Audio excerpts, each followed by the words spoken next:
Mr. Speaker, I rise tonight to talk to our colleagues and through our colleagues to the American people about an issue that troubles me greatly.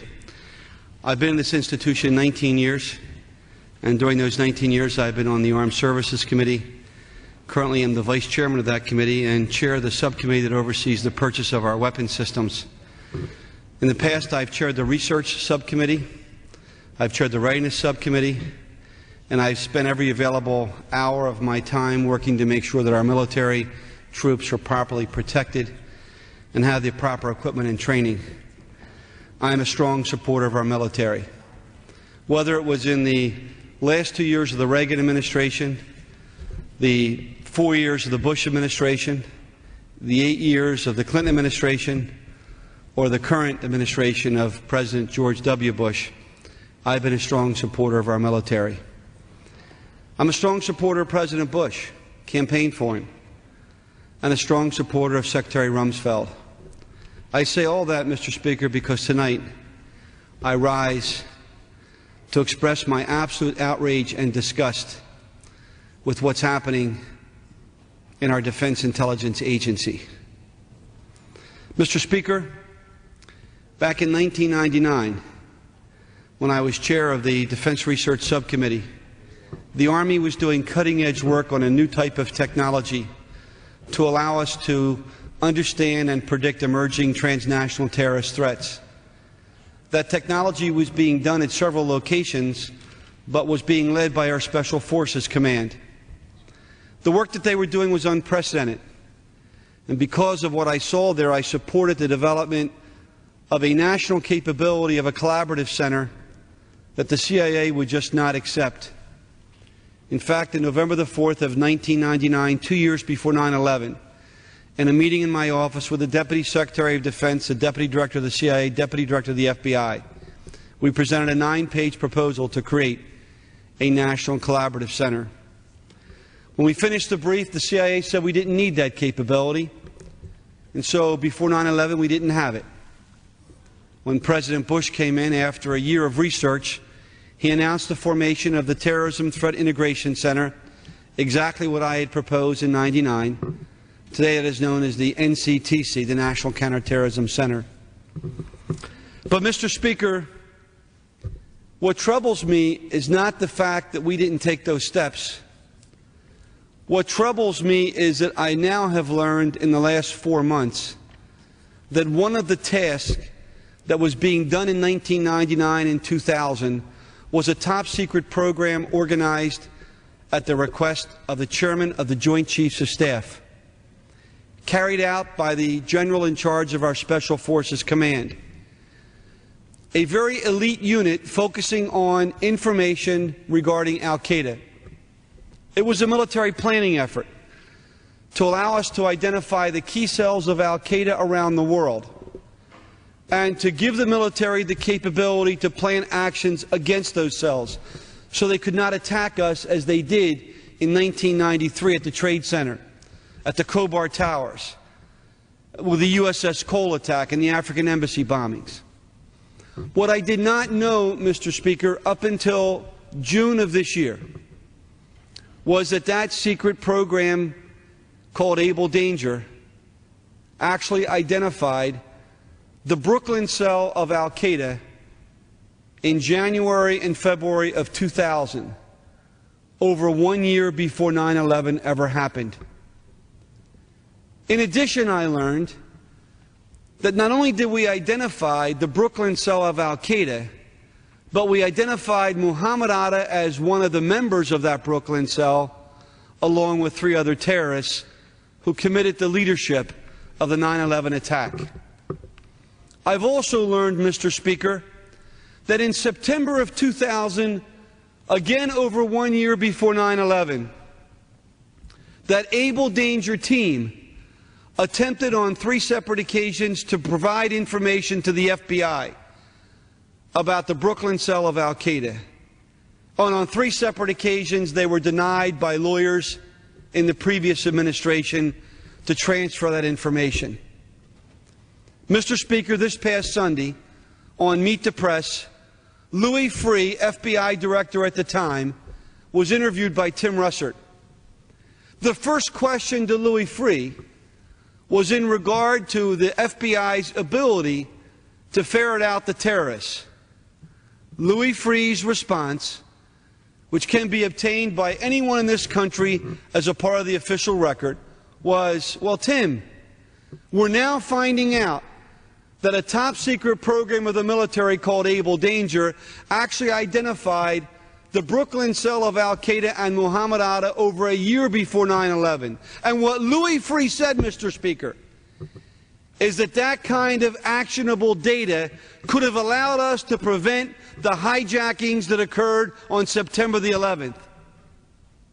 So now we know, Mr. Speaker, that military intelligence officers working in a program authorized by the Chairman of the Joint Chiefs of Staff, the General in charge of Special Forces Command, identified Muhammad Atta and 3 terrorists a year before 9/11, tried to transfer that information to the FBI, were denied, and the FBI director has now said publicly if he'd have had that information, the FBI could have used it to perhaps prevent the hijackings that struck the World Trade Center, the Pentagon, and the plane that landed in Pennsylvania, and perhaps saved 3,000 lives and changed the course of world history.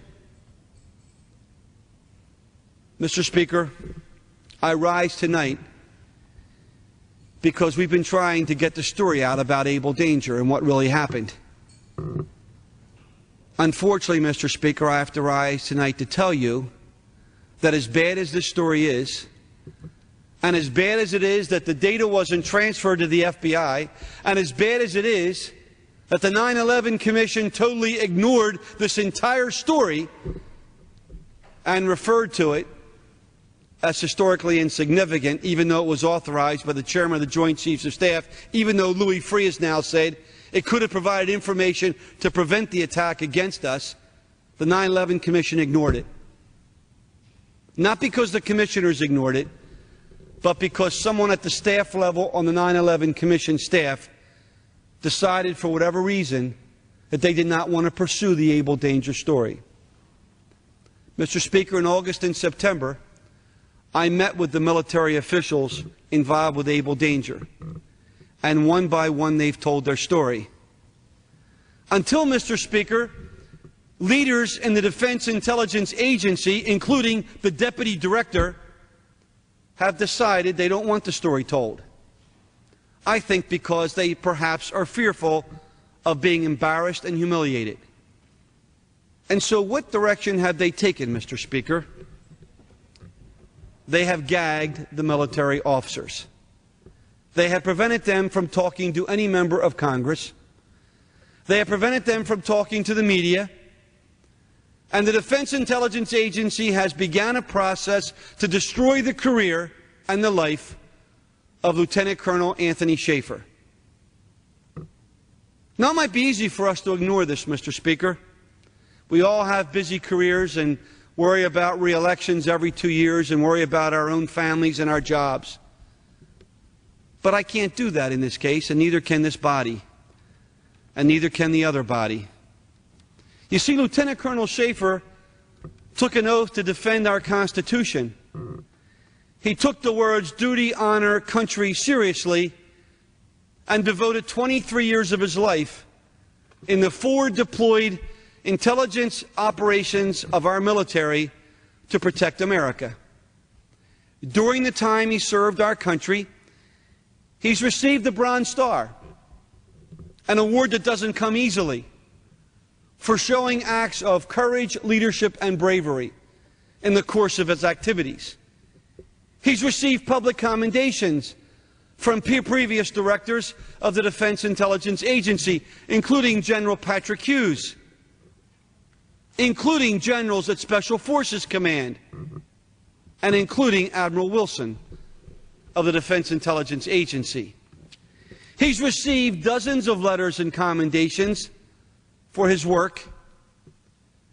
The laudatory comments that I reviewed in his files are unbelievable. But you see, Mr. Speaker, there's a problem. The Deputy Director of the Defense Intelligence Agency was in a meeting with Lt.Col. Shaffer almost a year before 9/11, and Lt.Col. Shaffer showed him a disc in his office about information about Al-Qaeda and Muhammad Atta. And the Deputy Director of the Defense Intelligence Agency stopped the briefing and said, "You can't show me that. I don't want to see it. It might contain information I can't look at." Now, Tony Shaffer wasn't in the room alone, Mr. Speaker. There were other people, and we know their names, so we have witnesses. Now, the Deputy Director has denied that meeting and denied he was there and denied this particular story. But the fact is, he knows that we're going to pursue it. And so what has happened to Lt.Col. Shaffer, Mr. Speaker? The Defense Intelligence Agency has lifted his security clearance. One day before he was to testify before the Senate Judiciary Committee in uniform, they permanently removed the security clearance. And now our Defense Intelligence Agency has told Colonel Shaffer's lawyer that they plan to seek a permanent removal of his pay and his health care benefits for he and his 2 children. Why, Mr. Speaker? Because Lt.Col. Shaffer, like Commander Scott Philpott of the Navy, like J.D. Smith, and like a host of other Able Danger employees, has told the truth. Now, Mr. Speaker, I sat here in the 90s, and I sat here during the 9/11 investigation and watched a ridiculous situation develop with Sandy Berger, the National Security Advisor under President Clinton. He walked into the National Archives before he was to testify before the 9/11 Commission, looking through documents, took the documents out of the archives and stuffed them in the socks and the pants so that no one would see them as he left the National Archives. Now, that's a felony. Tampering with federal documents and removing classified information regarding our security and information that the 9/11 Commission needed to see. Sandy Berger initially lied about it, said he didn't do it, then he admitted it, and he was given a punishment, and oh, by the way, his security clearance was temporarily lifted. He'll get it back again. For lying, for stealing, and for committing an act of outrage against our country's security. Lt.Col. Shaffer, a Bronze Star 23-year military veteran, simply told the truth. And now his life is being ruined. His career is ended. He's no longer in military intelligence. They've taken his security clearance, and they're about to destroy him as a person. They're about to deny him the basic health care and the salary that he's earned. And they're doing it in this way, and this is outrageous. It's evil. Because they don't want to fire Tony, because they also don't want him to talk to the media. And so by suspending him and removing his pay and his health care, they hurt him bad, but he can't talk because he's under suspension. And his lawyer has advised him that to talk to the media, to talk to members of Congress, even when he's not being paid, would cause him further problems and totally prevent him from ever having this gross problem reversed. Mr. Speaker, this is outrageous. Mr. Speaker, this is not America. Over my 19 years in Congress, I've led 40 delegations to the former Soviet Union. I've sat in the face of the Soviet communists and confronted them on full transparency. I sat at the table with President Lukashenko of Belarus, who's been called by our Secretary of State the last dictator in Europe. I took both delegations in North Korea, Mr. Speaker, and sat across the table from Kim Gae-gwan. And I told them that we abhor the way they treat their people, the way they lie about what's happening, the way that they distort information.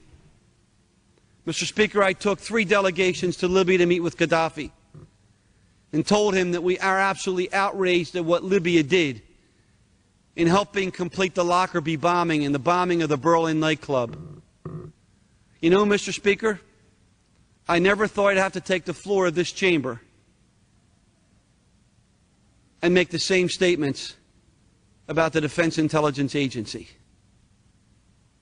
As a supporter of the President, as a supporter of the military, Mr. Speaker, if we allow this to go forward, then we send a signal to every man and woman wearing a uniform that if you tell the truth, you'll be destroyed if a career bureaucrat above you doesn't like what you're saying. If you tell the truth, we'll take the health care benefits away from you kids. If you tell the truth, we'll ruin you. Mr. Speaker, this is not America. Mr. Speaker, this is not what I've been told by Secretary Rumsfeld that we're doing with our troops in protecting them and giving them the best equipment, the best training. This is not what I spend hours in committee hearings on. This sends the wrong signal to America's troops. It tells them, don't be honest. Don't respect the fact that you have to be truthful. If there's somebody that the truth offends, then you better be silent. Mr. Speaker, I have today asked for an independent investigation of the Defense Intelligence Agency and their efforts at destroying Tony Shaffer's life. This is outrageous, Mr. Speaker. They trumped up charges against him. They said while he was overseas in Afghanistan, forward deployed, that he forwarded cell phone calls from his official phone to his personal phone, and when they checked that out, it ran up a cost to the taxpayers of about $60. The second verbal charge they gave him was that he went to a course at the Army War College and he got reimbursed for his travel, his mileage and tolls, $100 and some. And they said he received a commendation for which he wasn't entitled, even though it was signed by his commanding officer and the acting Secretary of the Army. But they went beyond that, Mr. Speaker. They went beyond that with this man. They said he had $2,000 of debt, personal debt. Well, I'd like to have every Pentagon employee tomorrow, I'd like to have the senior leadership show us what debt they have in the Defense Intelligence Agency so we can make that public. They even went to this length, Mr. Speaker. The Defense Intelligence Agency wrote in an official document that Lt.Col.Anthony Shaffer stole public property. Serious charge. Well, when you check what that public property was, it was an assortment of pens, government pens. But what they didn't say in the Defense Intelligence report was that he took those pens when he was 15 years of age and was with his father when he was on assignment at one of our embassy outposts. And he took the pens to give to other students at the school when he was 15 years of age. And by the way, Mr. Speaker, it was Tony Shaffer himself who admitted to that thievery when he applied for a security clearance. So the Defense Intelligence Agency knew that during his entire career of 23 years. But they put that in the document against him. This is a scandal, Mr. Speaker. It's an outrage. It's a travesty. Everyone that worked with Tony Shaffer, the Navy officers, the private citizens, have all said the same thing. This is a scandal to get Tony Shaffer because he's told the truth. Now, this Defense Intelligence Agency and this deputy director had the audacity to have their legal counsel send Tony Shaffer's lawyer a letter on September the 23rd. I can't put that letter in the record because it's privileged information, but it'll eventually come out. But in that letter, in the second to the last paragraph, the legal counsel for the Defense Intelligence Agency says to Mr. Shaffer's lawyer, he cannot receive any more classified information from the Defense Intelligence Agency because I checked and his security clearances have all been removed. Therefore, he's not allowed to look at anything that is secret or confidential. That's a letter sent by the General Counsel of the DIA on September the 23rd of this year. 2 weeks later, Mr. Speaker, the stupidity of the Defense Intelligence Agency sends 7 packages to Mr. Shaffer's lawyer of his personal belongings, which the Deputy Director of the DIA told my staff didn't exist anymore 3 months ago. And in those 7 boxes, Mr. Speaker, were 5 classified memos. The Defense Intelligence Agency sent 5 classified memos to Lieutenant Colonel Shaffer, which they told him on September 23rd he was not allowed to have access to. Mr. Speaker, that's a felony. And I've asked the Inspector General and the legal officials to investigate and prosecute the Defense Intelligence officials who sent 5 classified documents through the mail or hand-delivered to Tony Shaffer.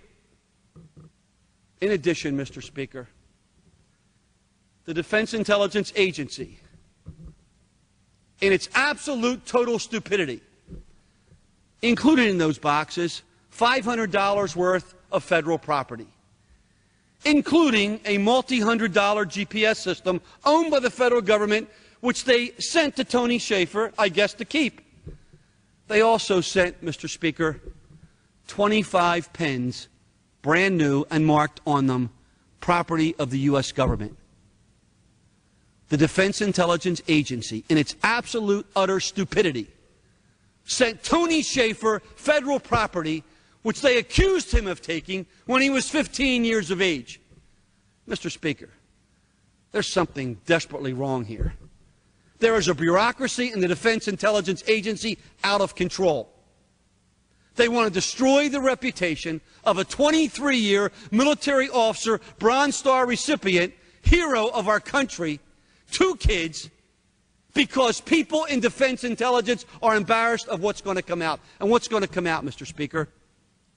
Well, we're going to find out, Mr. Speaker, that unit Able Danger not only identified Muhammad Atta before 9/11, not only did they try to pass that information to the FBI, not only was that large data destroyed in the summer of 2000, but now, Mr. Speaker, I can add a new dimension to this whole story.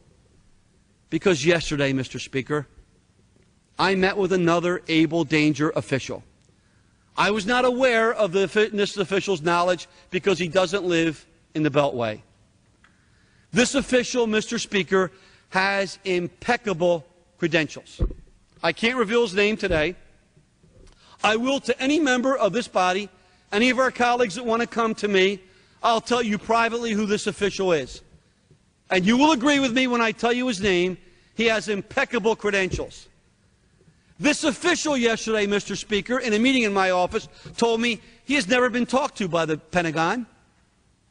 He's never been talked to by the Defense Intelligence Agency in their supposed investigation. He's never been talked to by the 9/11 Commission staff in their investigation. Yet this official had a leadership position in Able Danger. This official told me that there's a separate cache of information collected from over 20 federal agencies in 99 and 2000 and earlier on Able Danger that still may exist. Now, the Pentagon has told us all this material was destroyed.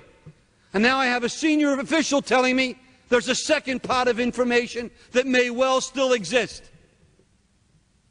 Furthermore, at the hearing over in the Senate Judiciary Committee, when Senator Specter asked why this data was destroyed, the witness who destroyed the data said, well, I was told that we couldn't keep this data for more than 90 days because it might involve information that contains U.S. persons. So we had to destroy it. Well, I found out that's not the story.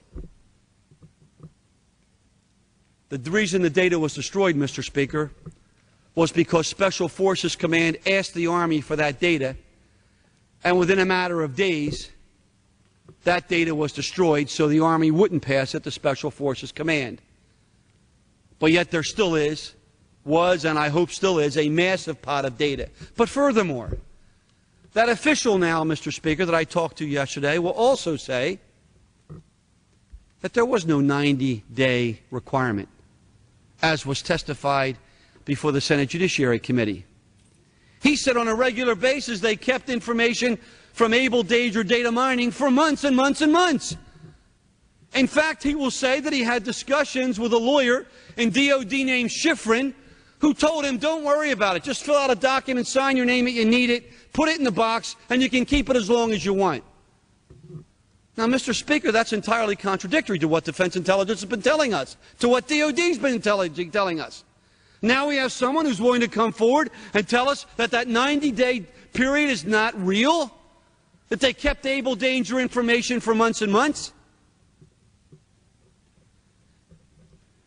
Mr. Speaker, there's something desperately wrong here. You know, a sitting President of the United States resigned his position because he tried to cover up a third-rate burglary when some low-level operatives from the Republican committee to re-elect him broke into the Democrat committee headquarters in D.C. No one was killed. No money was stolen. No state secrets were revealed. It was a third-rate burglary. But it caused the resignation of President Richard Nixon. Mr. Speaker, we're talking about the deaths of 3,000 Americans. Mr. Speaker, we're talking about 2.5 terabytes of data about Al-Qaeda.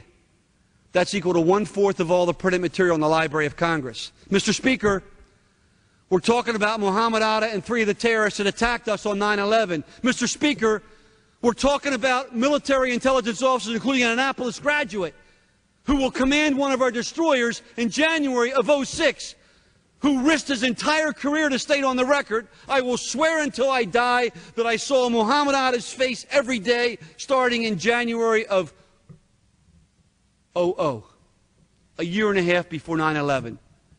Mr. Speaker, this is not somebody off the street. This is a graduate of Annapolis, a 23-year naval officer who will command one of our destroyers in January, who has agreed with Lt.Col.Anthony Shaffer. Mr. Speaker, we have 3 other people who have testified under oath that they saw the same photographs, and the person I met yesterday will testify that he had the name of Muhammad Atta before 9/11, but not the face.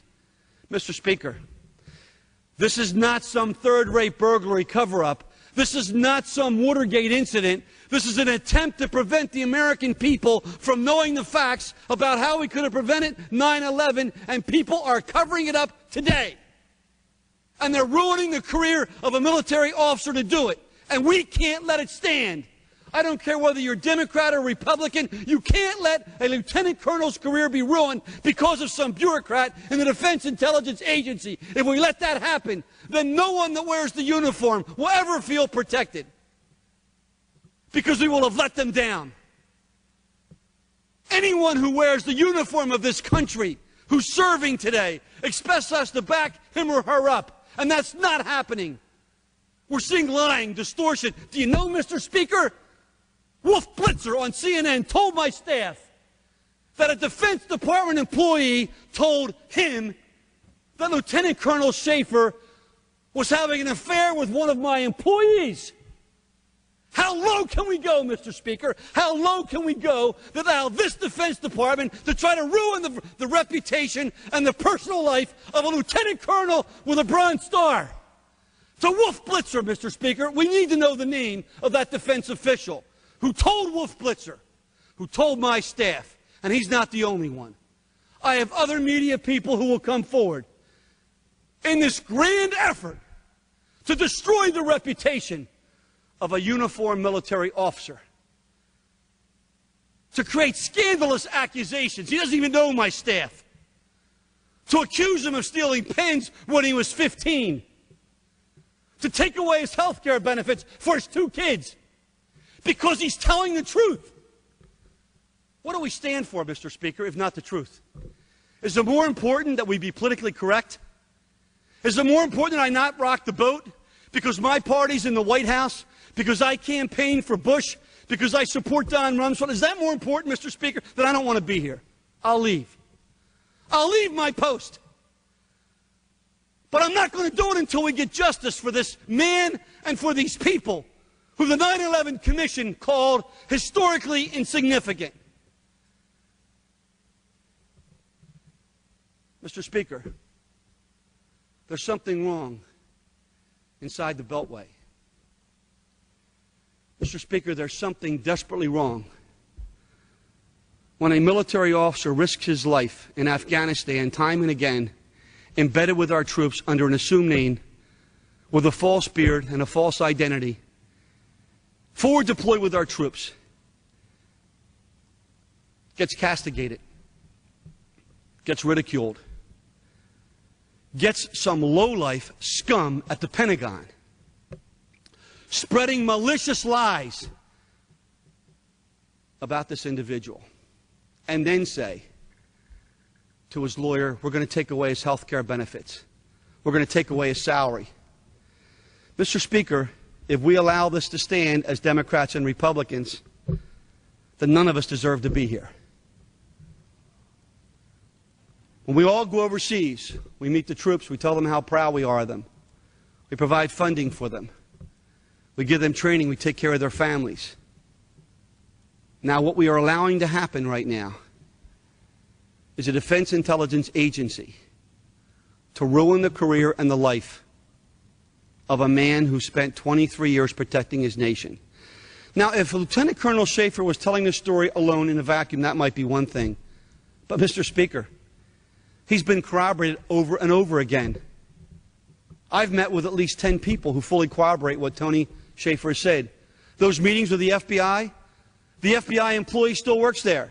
And she told the Senate Judiciary Committee, I set those meetings up with the FBI to transfer information about Al-Qaeda and Able Danger. So she's still there, Mr. Speaker, and she testified. What we have here, Mr. Speaker, I'm convinced of this now, is an aggressive attempt by CIA management to cover up their own shortcomings in not being able to do what the Able Danger team did. They identified Muhammad Atta, the Al-Qaeda cell of Brooklyn, 1 year before 9/11, but even more than that, Mr. Speaker. As the story unfolds, you're going to hear the story that they also identified the threat to the USS Cole 2 weeks before the attack, and 2 days before the attack, were screaming not to let the USS Cole come into the harbor at Yemen because they knew something was about to happen. Mr. Speaker, bad news never comes easy. But in a democracy, the bad news has to come out so we can make sure it doesn't happen again. This whole thing started, Mr. Speaker, not to embarrass anyone. This whole thing started because none of us knew that Muhammad Atta was identified before 9/11. It started, Mr. Speaker, because this Congress, this body in particular, tried to establish what is now in place back in '99, a National Collaborative Center. But the CIA said we didn't need it. The American people deserve to have the answers here, Mr. Speaker. They deserve to know why 3,000 people died. They deserve to know what we could have done and should have done to better prepare ourselves and to work to prepare for the next incident. The American people need to know where that multiple terabytes of data is. Is it still being used? We know, Mr. Speaker, that in January of '01, General Shelton was given a 3-hour briefing on Able Danger. So even if they destroyed the data back in the summer of 2000, in January of '01, there was enough material to give General Shelton, Commander of the Joint Chiefs, a 3-hour briefing. Mr. Speaker, there's something here. I'm not a conspiracy theorist, but there's something desperately wrong, Mr. Speaker. There's something outrageous at work here. This is not a third-rate burglary of a political campaign headquarters. This involved what is right now the covering up of information that led to the deaths of 3,000 people, changed the course of history, led to the invasion of Iraq and Afghanistan, and has disrupted our country, our economy, and people's lives. Now, Mr. Speaker, we can ignore this. I can't.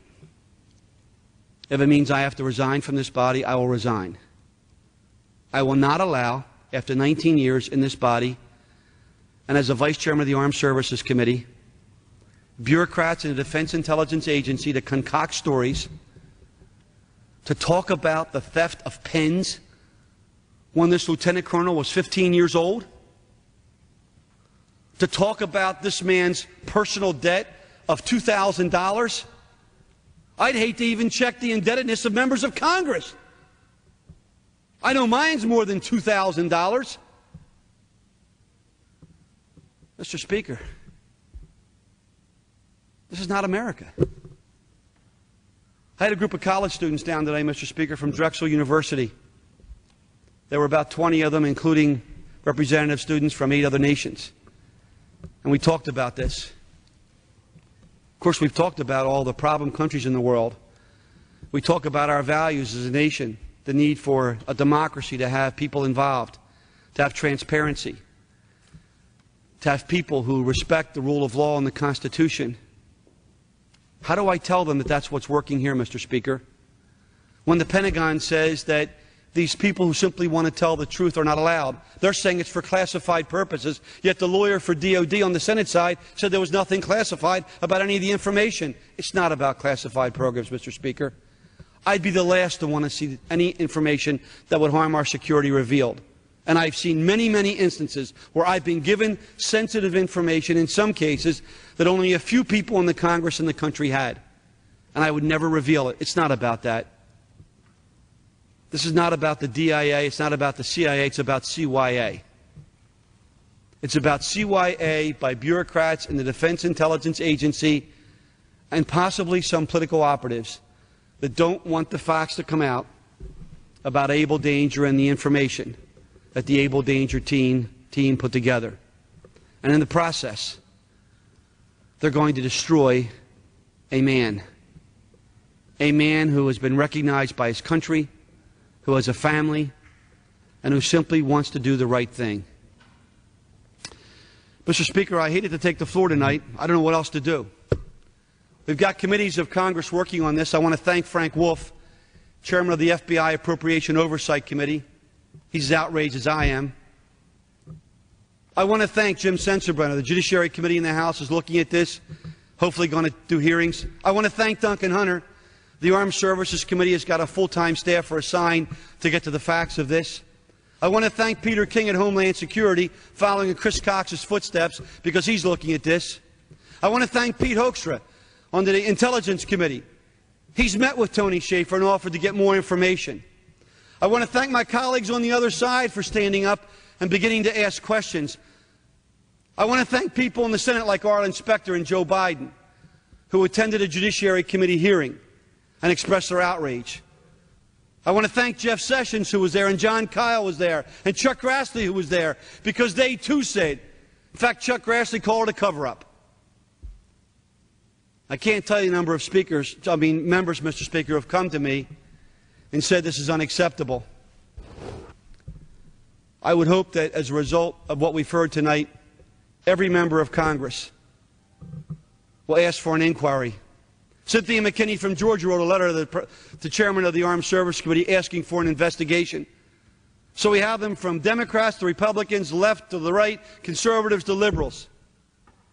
Mr. Speaker, what's happening here is unacceptable. It's unimaginable. It's un-American. All over the world tonight, young Americans are wearing our uniforms. They're doing a great job. They make us all proud when we travel overseas. They make us proud because of the pride they have. And when you talk to them, they say, yeah, I'm glad to be doing what I'm doing. I'm doing the right thing for my country. I'll go any place the Commander-in-Chief sends me. Whether you're in Afghanistan or Iraq, they'll tell you that. Whether you're in Kosovo or Somalia, they'll tell you that. Whether you're at Hurricane Katrina, whether you're at Hurricane Andrew, or whether you're out in California at an earthquake or the Midwestern floods, our troops are all the same. They respect our country. They respect our Constitution.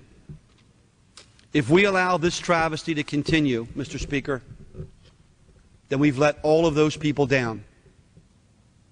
for some nameless, faceless bureaucrat who's fearful that the information will finally come to light, that the DIA just didn't get it.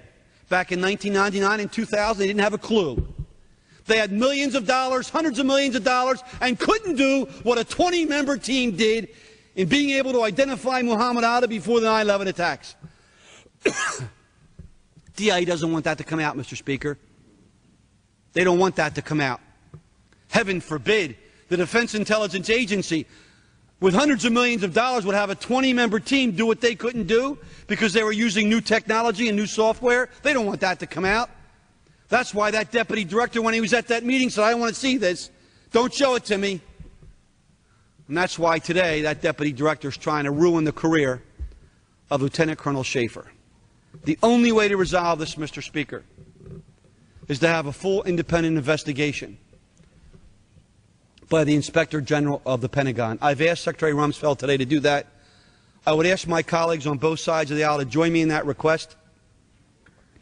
Let the independent inspector for the Pentagon go in, not DIA. DIA can't investigate itself. It doesn't have the capability to do that. It doesn't have the integrity to do that. Let the Inspector General do the investigation. And while that's being done, protect Lieutenant Colonel Shaffer. He does not deserve to have his career ruined or destroyed for telling the truth. And while we're at it, Mr. Speaker, if DIA is going to continue to press this ridiculous set of facts, then as I said earlier, I want DIA prosecuted for the 5 felonies they committed in sending classified documents to a person that 2 weeks earlier they said was incapable of receiving classified information. And if this continues, I want DIA held responsible for illegally transferring $500 of public assets to a person that committed, that in the process of sending that stuff to him, DIA committed fraud against the taxpayers. I want them held accountable. DIA's stupidity, DIA's incompetence. We have a new nominee for the head of DIA, and I'm going to ask every senator to fully explore each of these issues before that person is confirmed. I will meet with every senator personally and go over all of this information. And I would encourage the senators and the House members to interview the other people who work with Lieutenant Colonel Shaffer and to get their assessments of what's going on here. They'll all tell you the same thing. Shaffer's being abused and used as a scapegoat. If they can ruin Shaffer, they can silence the story. It can't happen, Mr. Speaker. We can't let it. That's not what America's about. That's not what we say to our enlisted personnel when they sign up for duty. That's not what we say when we pass our defense bills every year. This man is being maligned and mistreated. He's being harassed. The most scurrilous accusations, totally unfounded, have been given to the American media, and I will name names, and I will ask for an investigation of the people who made those statements to those media people, because it all needs to be put on the record. And as someone tomorrow who will chair another hearing on our defense oversight to try to get the best value for the dollars for our military, I ask all of our colleagues, Mr. Speaker, on both sides of the aisle to join us. This is not about Republicans or Democrats. It's about what is fundamental to this country. And I would ask our constituents across America who we represent to join us, to express their outrage, to email, make phone calls, write letters to the Secretary of Defense, the President of the United States, to members of Congress, to simply let the story be told. Let the Able Danger story finally come out to the American people. Let them understand what really happened. Let Scott Philpott talk. Let Tony Shaffer talk. Let the others who have been silenced have a chance to tell their story to Congress and openly to the American people. In the end, the country will be stronger. I yield back any remaining time.